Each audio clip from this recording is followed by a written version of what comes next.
오늘 말씀은 예수님께서 처음으로 나타낸 기적의 이야기입니다. 이 가나의 혼인 잔치에서 물이 변하여 포도주가 되게 하신 기적 사건입니다. 이 기적은 주님이 공생의 사역 가운데 행하신 첫 기적으로 알려진 말씀이지만은 영적으로 그리스도인이 겪는 어려움과 그 해결 방법에 관한 교훈의 말씀으로 읽을 수 있습니다. 그리스도인이 겪는 곤란한 일이 많지만 근본적인 의미에서 그것은 사람이 해결할 수 없는 어떤 일이라 할 수가 있습니다. 혼인잔치가 한창 무리가 가는데 포도주가 떨어진 것입니다. 어떻게 할 방법이 없습니다. 잔치에 하객으로 참석한 주님의 어머니 마리아가 주님께 말씀드릴 정도임을 고려해 볼 때 이 낭패를 해결할 수 있는 사람이 없었다는 것을 알 수 있습니다. 잔치를 배설하는 주인의 입장에서 볼 때에도 나름 주도 면밀하게 준비했을 터이지만 이런 곤란한 사태가 벌어진 것입니다. 내가 세운 계획이 수포로 돌아가는 순간인 것입니다. 여기서 깨닫게 되는 것이 있습니다.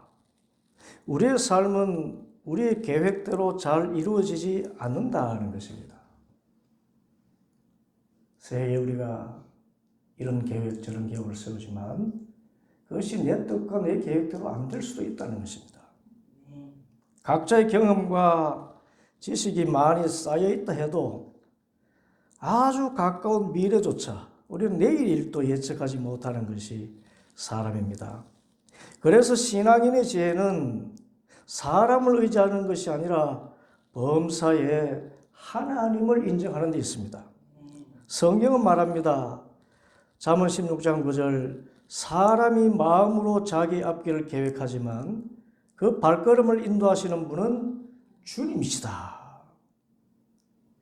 이 삶에서 곤란한 일을 겪을 때마다 생각할 것이 이것입니다.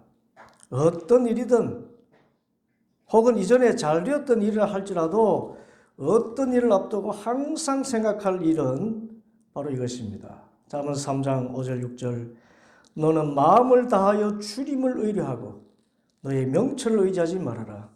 네가 하는 모든 일에서 주님을 인정해라. 그러면 주님께서 네가 가는 길을 인도해 주실 것이다. 이 말씀 그대로 주님의 어머니가 주님께 간청합니다. 3절에 그런데 포도주가 떨어지니 예수의 어머니가 예수에게 말하기를 포도주가 떨어졌다 했습니다. 문제가 생기니까 아들이지만 예수님께 먼저 나갔습니다. 문제가 생기면 믿음의 사람들은 주님을 찾습니다.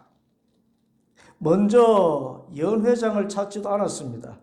잔치 주인을 찾지도 않았습니다. 미련하게 보이지만 주님을 먼저 찾습니다.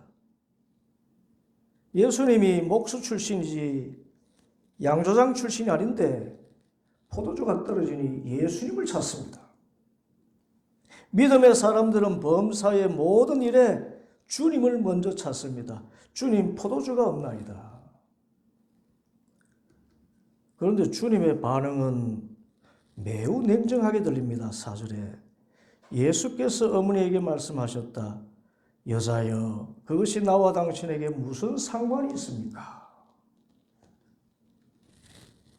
여기서 여자여 하니까 우리말 어감으로는 무척 어색하게 들립니다.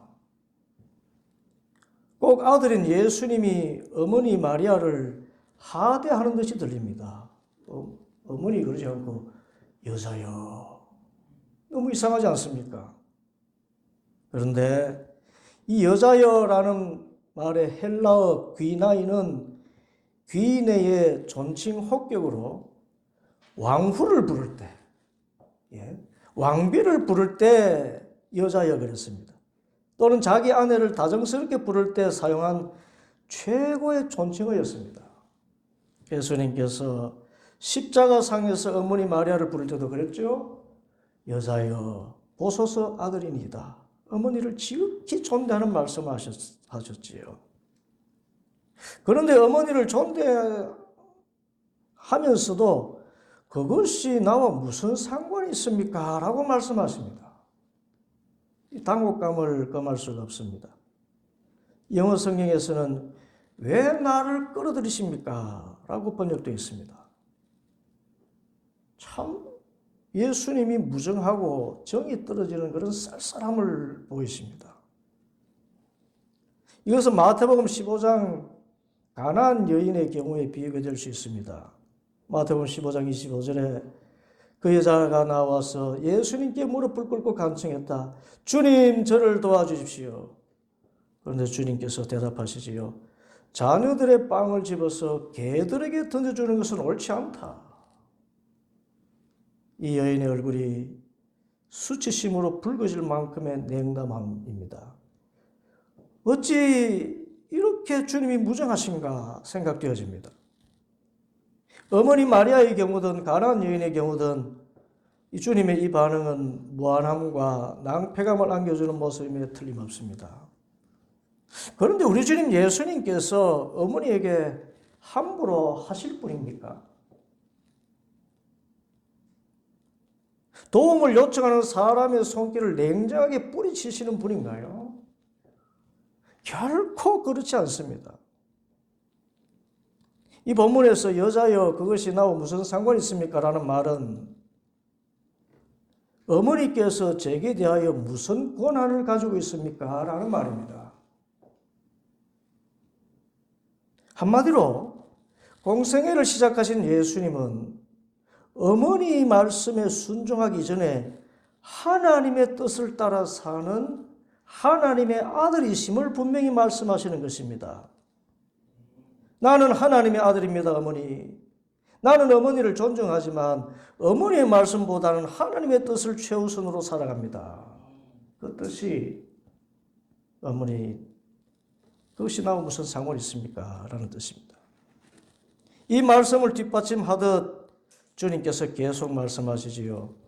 4절 후반에 보면 아직도 내 때가 오지 않았습니다. 이 예수님께서 말씀하신 나의 때는 무엇일까요? 참 이 난해한 성경 구절 가운데 하나가 이 말씀입니다. 아직도 내 때가 오지 않았습니다. 그것은 예수님께서 메시아이심을 완전히 드러내시는 때입니다. 어머니 마리아는 예수님을 잉태하는 순간부터 예수님이 하나님의 아들이심을 고지받았습니다. 가브리엘 천사가 말해주었지요. 그리고 예수님께서 12살이 되었을 때 부모님과 함께 6월절에 예루살렘에 가신 일이 있었지요. 그런데 돌아오는 길에 부모님에게 아무 말도 하지 않고 예수님은 성전에 가서 랍비들과 함께 묻기도 하고 대답도 하면서 지혜를 나누고 있었습니다. 이 예수님을 사흘 만에 찾은 마리아와 요셉이 다소 화가 나서 말합니다. 얘야 어찌하여 우리에게 이렇게 했느냐? 우리가 근심하며 너를 찾았지 않니? 그것도 예수님께서 말씀하신 것. 어찌하여 나를 찾으셨나이까? 내가 내 아버지 집에 있어야 될 줄을 알지 못하셨나이까? 12살의 어린 아들 예수님이 어머니에게 하는 그 말씀 보십시오. 내가 내 아버지 집에 있어야 될 줄을 알지 못하셨나이까? 어머니 저를 잉태하실 때 성령님께서 가브리엘 천사를 통해서 하나님의 아들을 네가 잉태하겠다고 말씀하지 않으셨습니까? 그것을 기억하지 못하셨습니까? 저는 어머니의 아들이 전에 하나님의 아들입니다. 저는 하나님의 뜻이 최우선입니다. 어머니를 존중하지만 하나님의 뜻을 최우선하는 사람이고, 그리고 그 메시아에 나타난다는 이 마리아는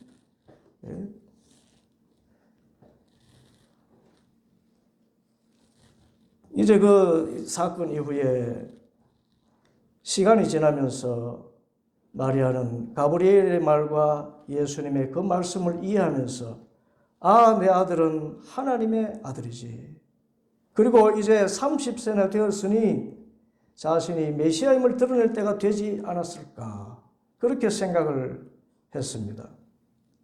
그렇지만 예수님은 나이가 되었다고 곧바로 메시아로 등극하는 것이 아니라 하나님의 뜻은 예수님이 빈들에서 광야에서 시험도 받으시고 십자가에서 고난을 받는 순환의 시간을 거치고 그 다음 부활의 대사건 이후에 메시아로 영광을 받으시는 것이 하나님의 뜻이었습니다. 그것을 알고 있었기에 가나의 혼인잔치에서 포도주를 만들어내는 기적 하나로 메시아임을 선포하는 것은 아니라고 말씀하신 것입니다.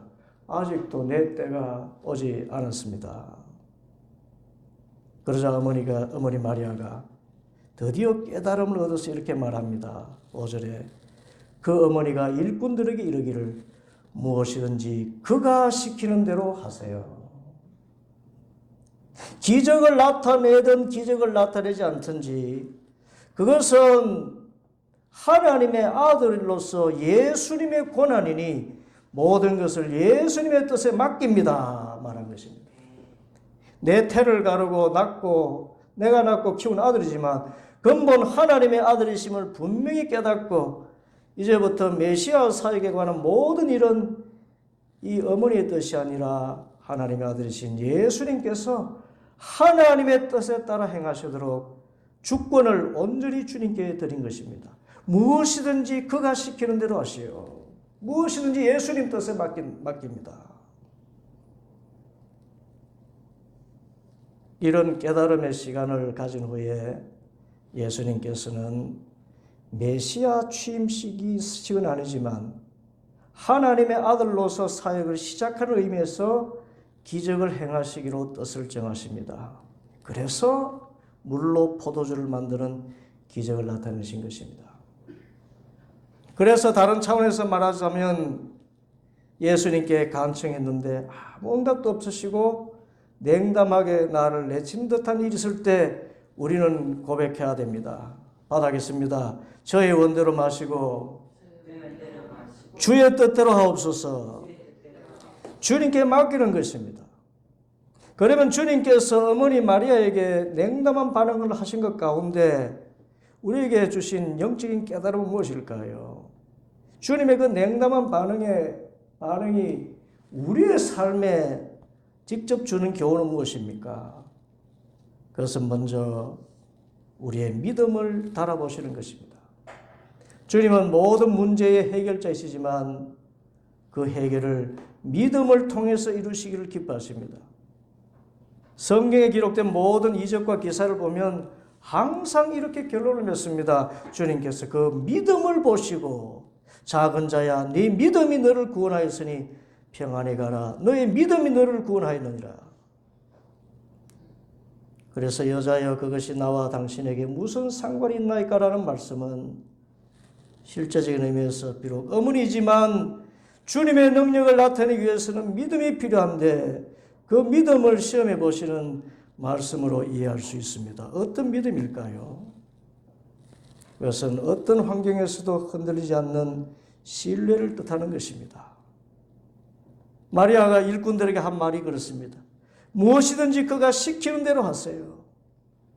이것은 주님께서 뜻하시면 무슨 말씀이든지 순종하면 이루어질 줄 믿습니다. 라는 믿음의 말이기도 합니다.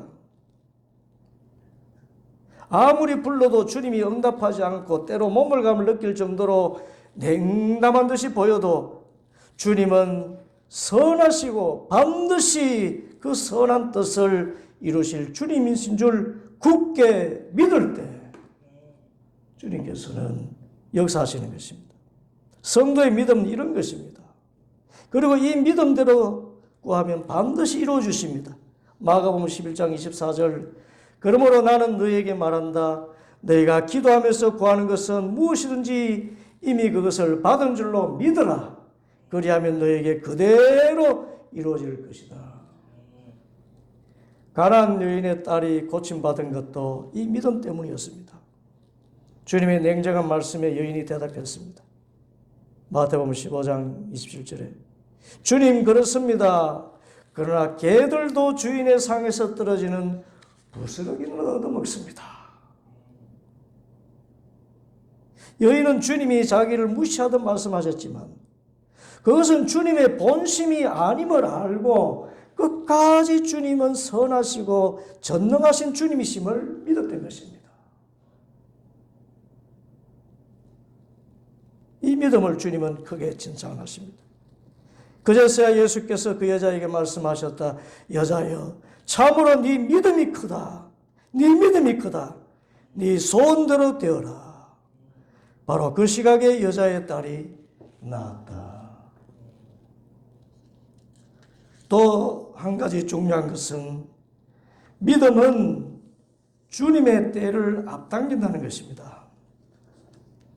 보다 엄밀히 말하면 믿음은 나의 기도를 주님의 뜻에 합당하게 해서 주님의 뜻을 온전히 이루게 하는 능력입니다. 예수님은 분명히 마리아에게 아직도 내 때가 오지 않았습니다 말씀하셨지만 결과적으로 그 때를 앞당기셔서 마리아의 기도에 응답하셨습니다. 이것은 주님의 때는 궁극적으로 메시아로서 모든 사역을 이루실 때가 십자가 고난과 부활의 영광을 나타내실 때였지만 그 전에 메시아의 표징은 나타낼 수 있음을 깨닫게 하신 것입니다. 11절에 예수께서 이 첫 표징을 행하셔서 자기의 영광을 드러내셨다. 뭘 나타내셨다고요? 표징을 나타내셨다. 표징은 표시입니다. 메시아인 표시. 메시아로서 등극하는 것이 아니라 메시아로서의 표징, 그 기적은 행하신다는 것입니다. 그래서 우리가 기도하고 하나님의 때를 기다릴 때는 두 가지를 기억해야 됩니다. 첫째, 주님의 때는 숙명이 아니라는 것입니다. 사람들은 하나님의 때를 생각할 때 그것은 창세 전에 이미 정해졌고 그때가 되기까지 하나님은 전혀 그 뜻을 돌이키지 않으신다라고 생각합니다. 그러나 이것은 잘못된 믿음입니다. 성경이 정언하는 하나님은 살아계신 하나님이세요. 살아계신 하나님께서는 하나님의 때는 하나님이 정하셨지만 그것은 숙명이나 운명이 아니라 하나님은 살아계셔서 지금 이 시간 사람의 믿음의 유무에 따라 언제든지 그 뜻을 변경하실 수 있다는 것입니다. 구원의 큰 뜻은 변하지 않지만 그 뜻 안에서 우리 인간사의 모든 일들은 우리의 믿음에 의해서 하나님의 기적을 볼 수 있다는 뜻입니다. 성경은 죽을 운명에 처했던 히스기야의 생명이 연장되는 기적을 증언합니다. 하나님은 처음에 이사야 선지자를 통해서 히스기야에게 말씀하셨습니다. 열왕기하 20장에 네가 죽고 살지 못하리라. 너는 죽을 운명이다. 그렇게 말씀하셨던 것입니다. 그러나 히스기야는 기도했습니다. 그 낯을 벽으로 향하고 통곡하며 부르짖었습니다. 주님, 주님께 빕니다. 제가 주님 앞에서 진실하게 살아온 것과 온전한 마음으로 순종한 것과 주님께서 보시기에 선한 일을 한 것을 기억해 주십시오. 이렇게 기도하고 나서 히스기야는 한참 동안 흐느껴 울었다. 그런데 하나님께서 이 기도를 들으셔요. 그리고는 히스기야의 운명을 바꿔놓으시고 그를 죽이지 않으시고 생명을 15년이나 연장시켜 주셨습니다. 어떤 기도이길래 하나님이 그 뜻을 돌이키셨을까요?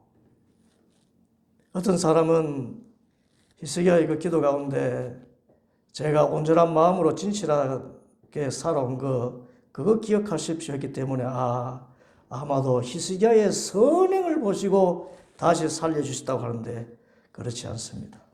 하나님께서 하나님의 뜻을 돌이키신 것은 히스기야가 한참 동안 흐느껴 울었다. 여기에 있습니다. 하나님, 그래도 주님 뜻에 합당하게 살려고 노력했습니다. 내세울 수는 없지만 주님 저를 긍휼히 여기시고 불쌍히 여겨주시옵소서. 아직 제게는 왕위를 계승할 아들도 없는데 이렇게 죽으면 그래도 하나님 뜻대로 살려고 하는 사람으로서 후대가 끊어지지 않습니까? 주님 긍휼히 여겨주옵소서, 불쌍히 여겨주시옵소서 하는 눈물의 기도입니다. 다름 아닌 하나님은 긍휼이 무한하신 사랑의 하나님이신 줄 믿습니다 하는 믿음의 기도인 것입니다. 하나님은 아무리 죄를 지어 죽을 운명에 처해도 다시 눈물로 참여하고 기도하면 그 뜻을 돌이키시고 살려주실 줄 믿습니다. 이 기도를 드렸어요. 이 긍휼의 하나님을 믿고 간절히 기도할 때 하나님은 우리도 살려주실 줄 믿습니다. 영적으로 우리 모두가 이 경험을 하지 않았습니까? 우리는 모두 조상의 망령된 행실을 좇아 죄와 허물로 죽을 수밖에 없는 본질상 진노의 자식 아니었습니까? 그런데 하나님께서 우리를 불쌍히 여기셔서 유일하신 아들 예수님을 십자가에 내어주시고 십자가에 달리신 그를 주님으로 믿기만 하면 그 믿음의 순간에 우리를 그 죽을 운명에서 구원해 주시지 않으셨습니까?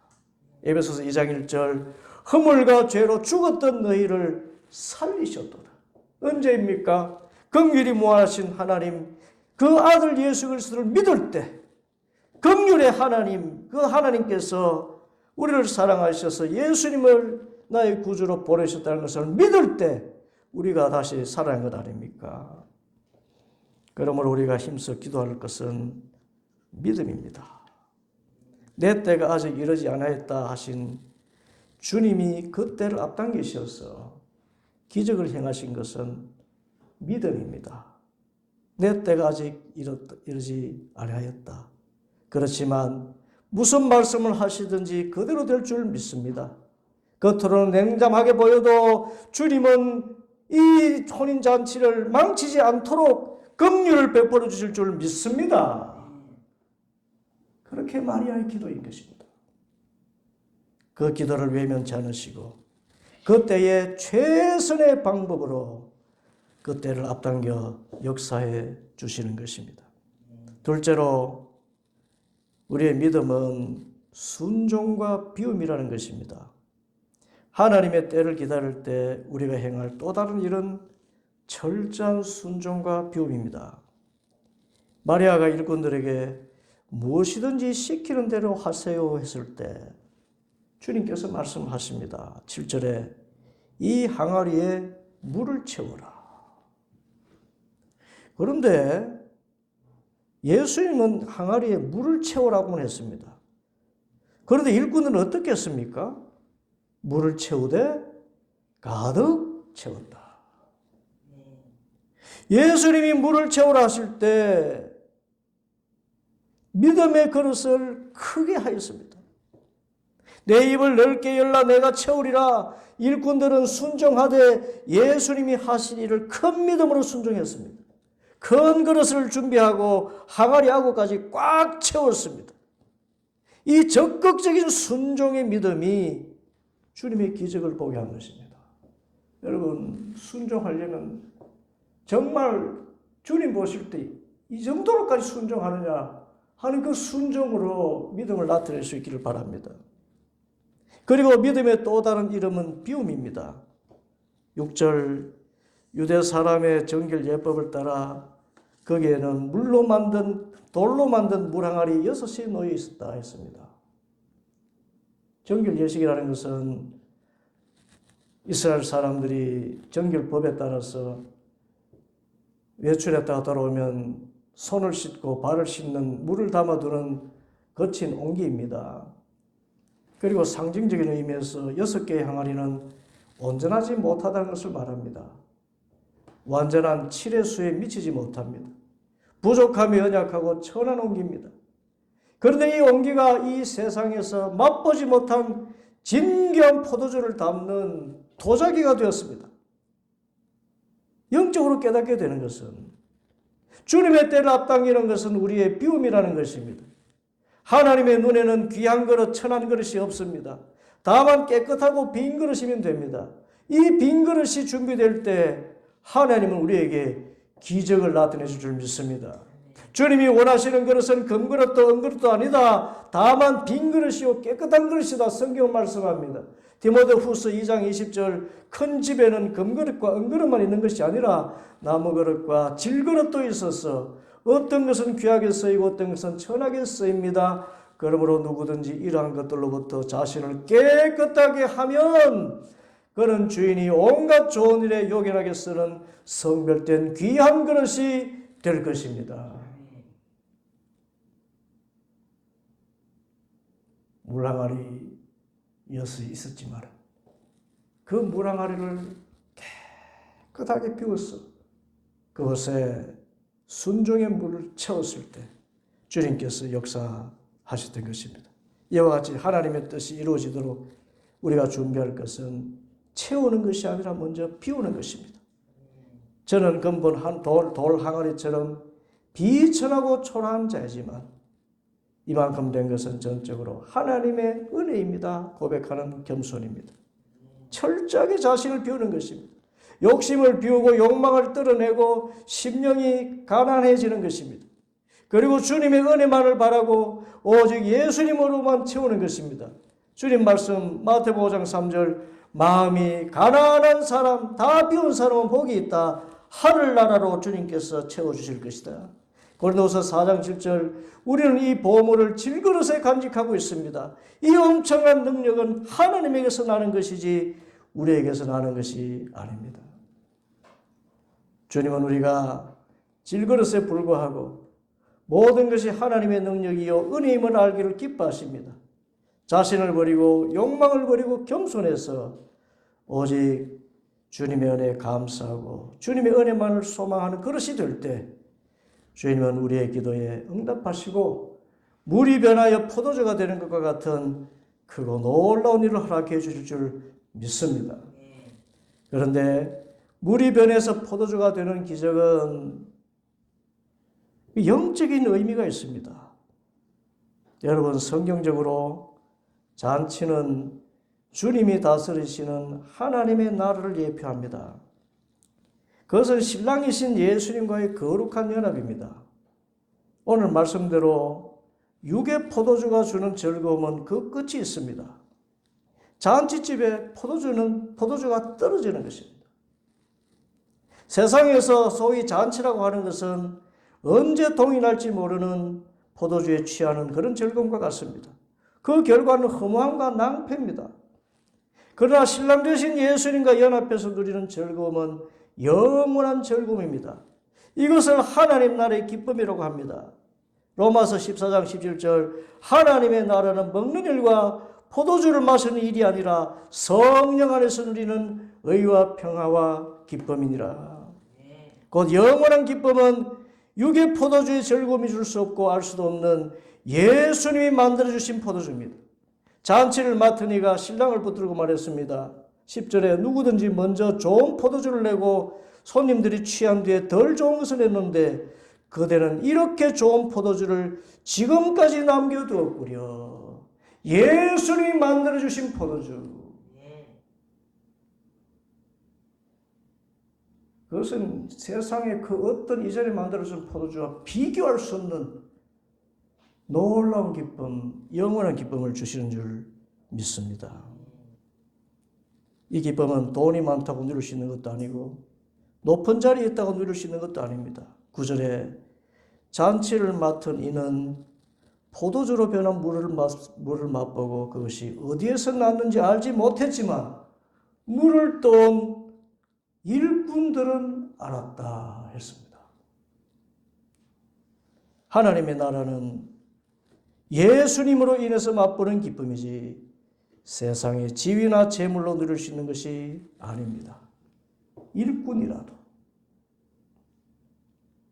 사람의 발을 씻는 그런 천한 일꾼이라도 그가 온전히 순종하고 예수님의 뜻을 따라서 모든 것을 행할 때 연회장이 맛보지 못한 그런 놀라운 생명의 기쁨을 맛보게 되는 것입니다.